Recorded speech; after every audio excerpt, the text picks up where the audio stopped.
আমাদের বিয়ের এই 4 বছর চলতেছে। বিয়ের পর বাবার বাড়িতেই ছিলাম 4 বছর, ঠিক মতো 2 মাসও সংসার করতে পারিনি। বিয়ের এই 4টি বছরে সে আমার কোনো দায়িত্ব পালন করেনি, এমনকি তার বাড়িতেও পর্যন্ত আমাকে নিয়ে যায়নি কোনোদিন। আমি যে 4 বছর বাবার বাড়িতে ছিলাম, এরই মাঝে সে ঝগড়া করে 1 বছর আমার বাবার বাড়িতে সে আসেনি। একটা বছর আসেনি বলতে তার মাই আমার কাছে আসতে দেয়নি তাকে। তার মা সবসময় বলতো তার ছেলে চাকরি করে, তাকে এখানে ওখানে সবসময় থাকা লাগে, তাই সে আমাকে সময় দিতে পারছে না। সাথে তো একটার পর একটা মিথ্যে কথা আর অজুহাত তো ছিলই, নানান বাহানায় কাটিয়ে দিয়েছে সে।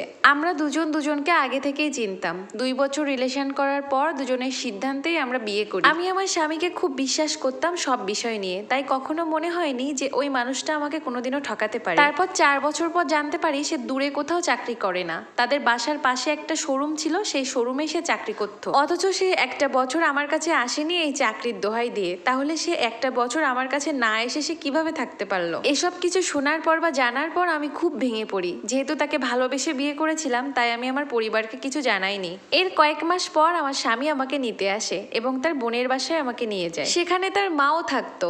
আমি সেখানে যাওয়ার পর তার বোন আমার সাথে একটাও কথা বলেনি। পরে জানতে পারলাম তার বোনের সংসার পুরোটাই আমার স্বামী চালায়। আমি ওই বাড়িতে যাওয়ার পর খুব কষ্ট করি, ঠিক মতো 2 বেলা ভাতও খেতে পারতাম না, এত কষ্ট তারা আমাকে দিত।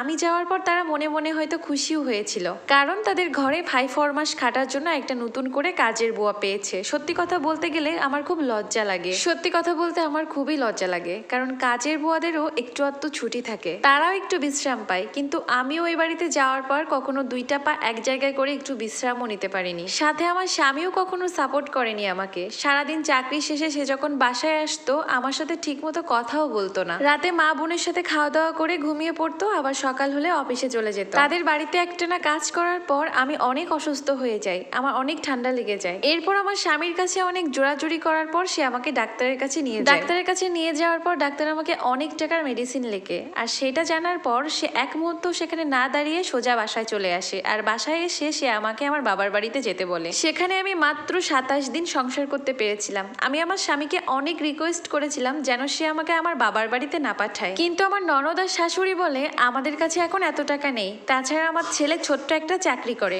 এরপর এই সমস্ত ঘটনা আমি আমার মায়ের সাথে শেয়ার করি। তারপর আমার মা আমাকে কিছু টাকা পাঠায় যাতে আমি ভালো করে ডাক্তার দেখাতে পারি এবং ওষুধ কিনে খেতে পারি, কারণ আমিও আর যাচ্ছিলাম না আবারও বাবার বাড়িতে যেয়ে উঠি। বিয়ের পরে সেই 4টা বছর বাবার বাড়িতে পড়েছিলাম। এর পরদিন আমার স্বামী যখন রাতে বাসায় আসে, যখন সে টেবিলে বসে খাওয়া দাওয়া করছিল, তখন তার ফোনে একটা কল আসে। ফোনটা আমি রিসিভ করি। রিসিভ করে আমি বলি ওপাশ থেকে যে কে আপনি? তো ওপাশ থেকে রিপিট আসে যে আমি যার কাছে ফোন দিয়েছি সে আমার হাজবেন্ড। এই কথা শোনার পর আমার মাথায় আকাশ ভেঙে পড়লো। আমি সাথে সাথে জোরে চিৎকার দিয়ে উঠলাম। আমার স্বামী খাওয়া ছেড়ে দ্রুত পায়ে এগিয়ে আসলো এবং সাথে সাথে আমার কাছ থেকে ফোনটা কেড়ে নিল। আমার শাশুড়ি ননদও আমার চিৎকার শুনে চলে আসলো। আমি বারবার কান্না করতে করতে বলতেছিলাম, কে এই মেয়েটা? কে তোমাকে কল দিল? কে তোমাকে খুঁজতেছিল? কে তোমাকে স্বামী বলে ডাকলো? তখন তারা কোনো উত্তর দিচ্ছিল না। আমি ওই দিন ঘরে অনেক ভাঙচুর করি, কারণ ওই দিন আমার কোনো সেন্সই ছিল না ওই কথাগুলো শোনার পর। এরপর আমি ব্যাগপত্র গুছিয়ে আমার মায়ের কাছে চলে আসি, কারণ এত প্রেশার আমি আর নিতে পারছিলাম না। আমার স্বামী আমাকে একটা বারের জন্য আটকায়নি। বাসায় আসার পর আমি অনেক দুর্বল হয়ে পড়ি, কিছুই খেতে পারছিলাম না। এর পরদিন আমার মা আমাকে ডাক্তারের কাছে নিয়ে যায়।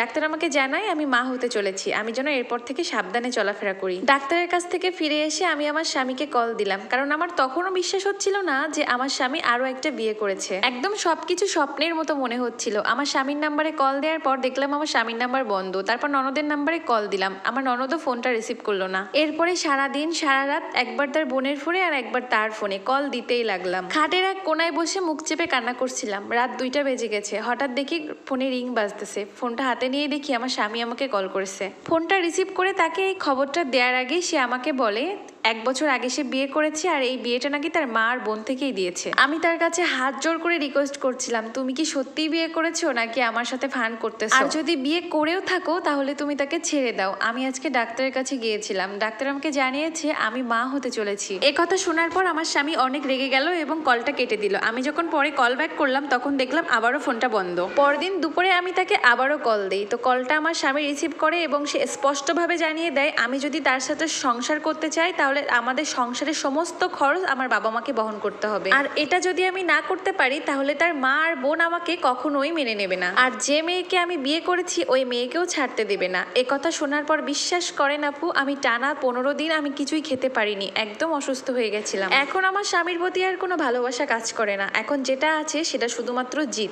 আমি ইচ্ছে করেই তার সাথে কোনো যোগাযোগ রাখি না। এখন দেখি সে আমাকে মাঝে মধ্যে কল দেয়, টেক্সট করে, কিন্তু তার মেসেজের রিপ্লাইও আমি করি না। এদিকে আমি বাসায় সবার সাথে বসে সিদ্ধান্ত নিয়ে ফেলেছি যে তার সংসার আর আমি করব না। আমি আমার সন্তানটাকে পৃথিবীতে আনতে চাই, কারণ সে তো কোনো দোষ করেনি। আর সাথে আমার লেখাপড়াটাও আমি চালিয়ে যেতে চাই। জানি না আমার কপালে কি আছে, কতদূর যেতে পারবো। আর এই স্টোরিটা একটা আপুর লাইফ থেকে নেয়া, এটা একদম সম্পূর্ণ একটা সত্য ঘটনা। আপুর নাম প্রকাশে অনিচ্ছুক। এরকম স্বামী যেন কারোর কপালে না হয়।